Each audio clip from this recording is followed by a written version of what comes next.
सालेकसा तहसील के पिपरिया से सालेकसा को जोड़ने वाला निम्बा से मुरुमटोला तक करीब 3 किलोमीटर का सड़क मार्ग बीते लंबे समय से जर्जर हालत में है। सड़क पर जगह जगह बने जानलेवा गड्ढों के कारण रोजाना आने जाने वाले नागरिकों को भारी परेशानियों का सामना करना पड़ रहा है। वाहनों को नुकसान हो रहा है और दुर्घटनाओं का खतरा लगातार बना हुआ है। इस समस्या को लेकर स्थानीय नागरिकों और ग्राम पंचायत द्वारा सार्वजनिक बांध विभाग से कई बार शिकायत की गई, लेकिन विभाग की ओर से कोई ठोस कार्रवाई नहीं की गई। इसी लापरवाही के विरोध में पिपरिया गांव पंचायत के उपसरपंच गुनाराम मेहर ने अपने कार्यकर्ता और स्थानीय नागरिकों के साथ 1 जनवरी 2026 को निम्बा नदी घाट पर प्रतिकारात्मक रूप से मुंडन आंदोलन शुरू किया। इस आंदोलन में बड़ी संख्या में ग्रामीण शामिल हुए और प्रशासन का ध्यान आकर्षित करने का प्रयास किया गया। आंदोलनकारियों ने चेतावनी दी कि यदि सड़क की तत्काल मरम्मत नहीं की गई तो आगे चलकर पिंडदान, तेरावी और चक्का जाम जैसे तीव्र आंदोलन किए जाएंगे। स्थानीय जनता ने प्रशासन से मांग की है कि इस मार्ग को अविलंब दुरुस्त कर आवागमन को सुरक्षित बनाया जाए। निम्बा सालेकसा मार्ग पर उपस्थित हूँ और इस मार्ग की हालत काफ़ी दिनों से गंभीर है। जहाँ छात्रों को तो परेशानी होती है, आम जनता को काफ़ी परेशानी होती है, जिसके कारण यहाँ पे आना जाना लोगों का बहुत दुभर हो गया। यहाँ पे पैदल जाना मुश्किल हो गया, गाड़ी चलना तो दूर की बात है, लेकिन अब पैदल आदमी के लिए भी तकलीफ होती है। लेकिन इसके बारे में पिपरिया ग्राम पंचायत के उपसरपंच ने 4 माह पहले ही संबंधित डिपार्टमेंट को इसकी शिकायत की है कि इस मार्ग की दुरुस्ती की जाए, लेकिन संबंधित विभाग ने इस पर किसी भी प्रकार का ध्यानाकर्षण नहीं किया है। इतना ही नहीं, बड़ी एक शर्मिंदगी की बात है कि क्षेत्र में आमदार है, खासदार है, लेकिन इन्होंने भी इस समस्या का सूझ नहीं ली। ये बड़ी शर्म की बात है, जबकि हमारे एक लाडले माने जाते हैं खासदार ND किरसान साहब, उसी प्रकार हमारे क्षेत्र के आमदार है संजय पुराम भाजपा के, लेकिन इन्होंने भी आज तक किसी भी प्रकार की सूझ नहीं ली है। ये बड़ी शर्मिंदगी की बात है। लगता है कि इनको विकास करना है या नहीं करना है, यह तो ऊपर वाला ही जानता है। लेकिन यहाँ पर ये जो रोड है बहुत ही गड्ढामय हो चुकी है, यहाँ से जाना मुश्किल हो गया है। लेकिन अब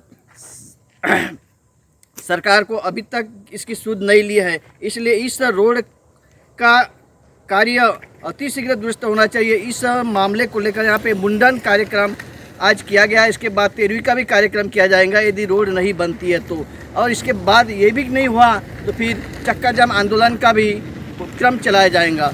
ऐसी यहाँ के नागरिकों की मांग है कि ये रोड को अविलंब बनाया जाए। सालेकसा से दिनेश मानकर, न्यूज एक्सप्रेस के लिए। इस रोड के माध्यम से इतनी परेशानी होती है, जैसे ऑटो चालक हो गए, स्कूल के बच्चे जो भी स्कूल के विद्यार्थी हैं जो जिनका डेली सालेकसा आना जाना होता है, उनको साइकिल चलाने में, जो छात्र छात्राएं हैं जिनको आने जाने में बड़ी तकलीफ होती है। और उस चक्कर में क्या है, कई बच्चे रोड ख़राब होने के कारण साइकिल चलाते चलाते गिर भी जाते हैं। जैसे स्वास्थ्य संबंधित अगर कोई डिलीवरी पेशेंट हो गया या फिर अन्य कोई एक्सीडेंट हो या और कोई भी स्वास्थ्य संबंधित अगर कोई पेशेंट है, उसको लाने ले जाने में भी बहुत तकलीफ होती है। तो हमारी मांग वही है कि मतलब जल्द से जल्द रोड की दुरुस्तीकरण होना चाहिए, ताकि सब लोगों को जो भी इस रोड से आवागमन होता है, जिनका आवागमन होता है, उनको तकलीफ ना हो। आपका अनशन किस मैटर को लेकर आप बैठे हो, मुंडन क्यों किए हो? देखो, ये जो मुरुमटोला से निम्बा जो 3.5 किलोमीटर का रास्ता है, ये इतना ख़राब हो चुका है। इस बात की जानी जागृति सबको, लेकिन किसी ने इस बात को लेकर के मांग उठाने का प्रयत्न नहीं किया। तो अंत में जब विद्यार्थियों की मांग आई कि काका जी तुम तो भी कुछ करो, तो मैंने 21 नवंबर को अल्टीमेटम दिया और संबंधित विभाग को, जिला प्रशासन को 1 महीना 10 दिन का टाइम दिया, 21 नवंबर से 31 दिसंबर तक का। 31 दिसंबर तक की अगर मेरी मांग पूरी नहीं हुई तो 1 जनवरी को मैं मुंडन आंदोलन करूँगा। और उसके बाद भी अगर मांग के तरफ दुर्लक्ष अगर किया गया तो 10 जनवरी को 10 क्रिया का कार्यक्रम करूंगा। और उसके बाद भी अगर शासन नहीं जाएगी तो 14 जनवरी को 14वीं करूंगा और 15 जनवरी को रोड के ऊपर पंडाल गड़ा करके ठिया आंदोलन रास्ता रोको आंदोलन करूंगा अपने समर्थकों के साथ, ऐसा मैंने अल्टीमेटम दिया। कल की 31 दिसंबर इसी प्रकार का शासन प्रशासन की तरफ से मुझे जवाब नहीं आया। हालांकि जिला परिषद अध्यक्ष लायकराम भेंडारकर का पत्र उन्होंने लिखा कार्यकारी अभियंता जिला परिषद सार्वजनिक बांधकाम को और मुख्य कार्यकारी अधिकारी को, और मुझे उसकी प्रत भेजा। उन्होंने उनको आदेशित किया था कि आंदोलन के पहले इनकी मांग पूरी की जाए, लेकिन अध्यक्ष की पत्र का इन्होंने अवमानना की है, नहीं सुने और 31 दिसंबर आ गया, मांग पूरी नहीं हुई। जब आज यहाँ पंडाल गड़ा करके जब हम खड़े दिखे और फोटो भेजे तो डिप्टी प्रवीण नमाय का फोन आया कि बोले भाऊ, बोले मैं बाहर हूँ, कल से काम चालू कर देता हूँ, लेकिन आंदोलन मत करो। हमने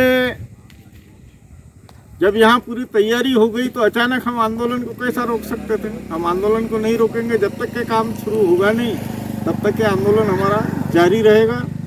हम जमकर लड़ेंगे मरते तक, जब तक के जिंदे हैं तब तक के इस क्षेत्र की समस्याओं के लिए हम लड़ाई लड़ते रहेंगे। और आज 1 जनवरी 2026 से हमारा संघर्ष शुरू हो गया है और यह संघर्ष निरंतर चलते रहेगा।